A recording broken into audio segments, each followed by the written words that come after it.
ሰላም የዴቭ ካርስ ቤተሰቦች፣ ዛሬ ይዤላችሁ የመጣሁት የ2025 አራተኛ ወር የሆነውን BYD ዩዋን አፕ ነው። በፈለጉት ከለር እኛ ጋር አማራጭ ያገኛሉ። ይሄ መኪና ተሻሽሎ የመጣ አዳዲስ ኦፕሽኖችን ይዞ ጨምሮ የመጣ መኪና ነው። እንዳያመልጣችሁ። ባንክ ብድር መግዛት የምትፈልጉ በ20.75% ወለድ አዘጋጅተን እየጠበቅናችሁ ነው። ዶክመንታችሁን ይዛችሁ መምጣት ነው የሚጠበቅባችሁ። ሁሉም ነገር ተመቻችቶ እየተቀመጠ ነው።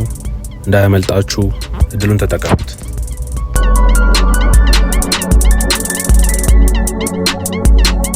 ይህን መኪና መግዛት የምትፈልጉ ከታች ባለው ስልክ ቁጥር ደውሉልን።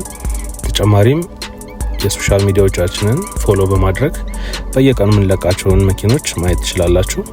እናመሰግናለን።